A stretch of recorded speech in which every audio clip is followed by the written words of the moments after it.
Hello everyone, आप सभी का स्वागत करता हूं, खैर मकदम करता हूं अपने यूट्यूब चैनल हिंदुस्तानी एजुकेशन में। आज हम बात करने जा रहे हैं तौबतुन नसूह एक तलखीस फ़स्ल अव्वल हम बात करने जा रहे हैं। इसमें 12 फ़स्ल है और आज हम बात करेंगे फ़स्ल अव्वल। तो आइए देखते हैं क्या है इस किताब के अंदर लिखा हुआ। अगर आप हमारे चैनल पर नए हैं तो चैनल को सब्सक्राइब कर लीजिए और लेटेस्ट अपडेट के लिए बेल आइकन दबाना ना भूलिएगा। एक साल दिल्ली में हैज़े का बड़ा ज़ोर हुआ।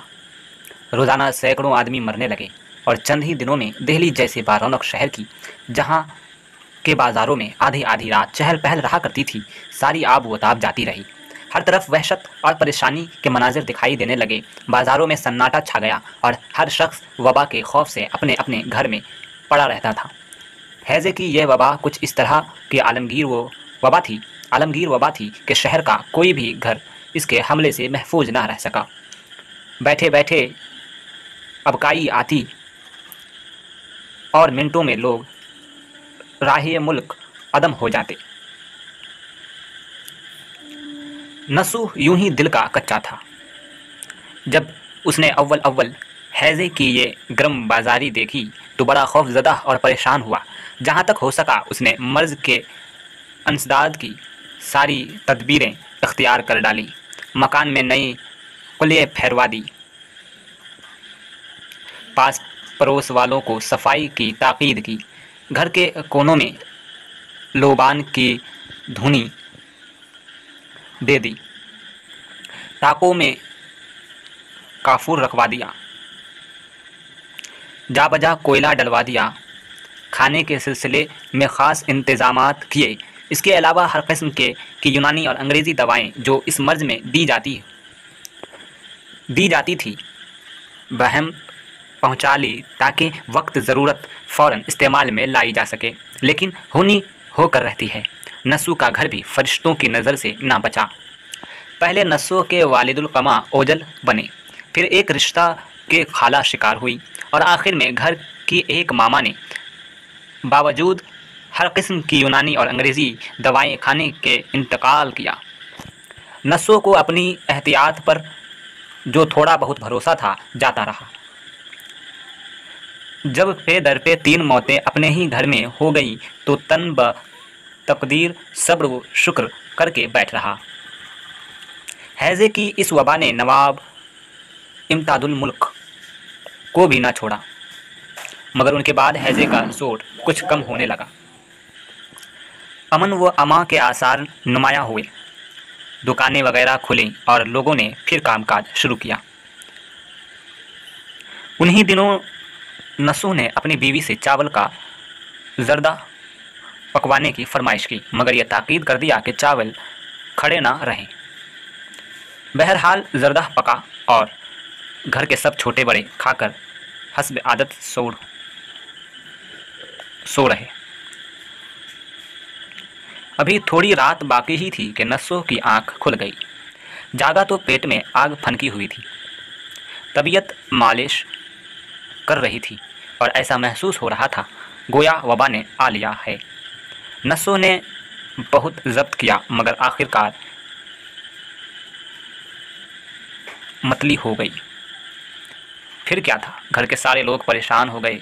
तरह तरह के मशवरे दिए जाने लगे। लोगों ने मुख्तलिफ दवाएं भी दी, मगर नसूह का दिल अंदर ही अंदर बैठा जा रहा था। वो फटते ही पड़ोस के हकीम साहब को बुलाया गया।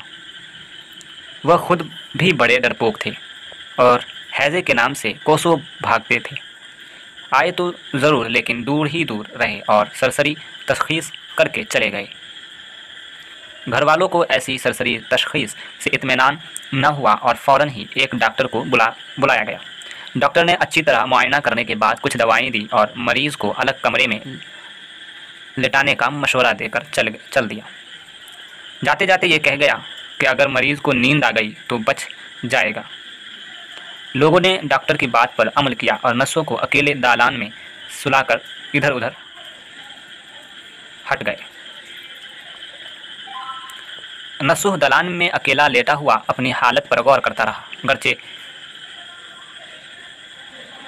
तीमारदारों के तसल्ली बख्श जुमले उसके कानों में गूंज रहे थे, मगर अपनी लम्हा बलम्हा बिगड़ती हुई हालत को देखकर वह समझ रहा था कि अब दुनिया में चंद ساعت اور رہنا ہے۔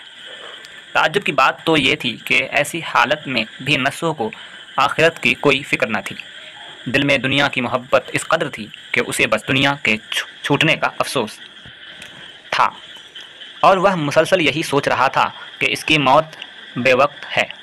مرنا تو خیر تھا ہی، مگر کچھ برس بعد مرتا تو دنیا داری کے کاموں سے نجات پا لیتا۔ لیکن یہ بھی ایک خیال خام تھا، کیونکہ ایسے انسان کی طبیعت دنیا سے کبھی سیر نہیں ہوتی، اور وہ ہمیشہ یہی تمنا کرتا رہتا ہے کہ کاش کچھ دن اور زندہ رہتے، کیونکہ خواہشات کی انتہا نہیں ہے۔ بقول غالب، ہزاروں خواہشیں ایسی کہ ہر خواہش پہ دم نکلے، بہت نکلے میرے ارماں لیکن پھر بھی کم نکلے۔ بہرحال جب نسو اپنی زندگی سے نا امید ہو گیا تو کچھ دیر بعد ایک عجیب کیفیت اس پر طاری ہو گئی۔ اس نے سوچا کہ جب مرنا ہی ہے تو مردانہ وار کیوں نہ مرا جائے۔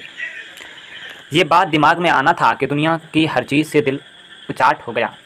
بہت جلد بیماری کے تکان، دنیا سے بے پرواہی کے جذبہ اور خواب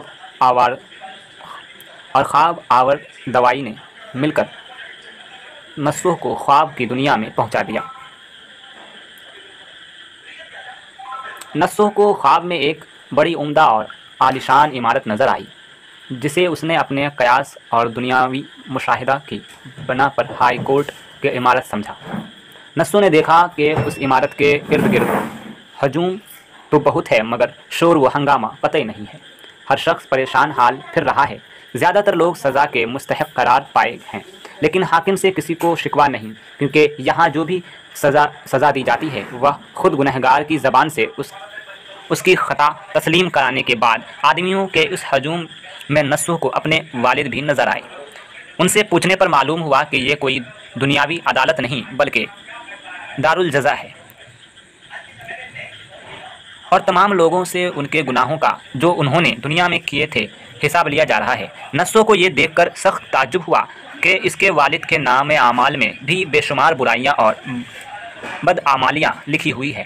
نسو کو اپنے والد پر لگائے گئے الزامات پر اعتبار نہ ہوا، کیونکہ نسو والد کو دنیا میں ہمیشہ مصروف عبادت دیکھا کرتے تھے، لیکن باپ نے اسے بتایا کہ نیت کی خرابی کی بنا پر اس کے اکثر نیک اعمال مسترد کر دیے گئے ہیں، اور اب خدا کے رحم و کرم کے علاوہ نجات کی اور کوئی صورت نہیں۔ ہاں، کسی کے وہ عزیز اور رشتہ دار جو زندہ ہیں اگر اللہ سے مغفرت کی دعا کریں تو کچھ سنوائی ہو سکتی ہے، نیک اولاد کی دعائیں کام آ سکتی ہیں، اس کے علاوہ معافی کا اور کوئی راستہ نہیں ہے۔ نسو کے والد اس وجہ سے اور بھی مایوس تھے کہ انہوں نے جو اولاد چھوڑی تھی وہ نااہل تھی۔ نسو اور اس کے لڑکوں سے انہیں کوئی امید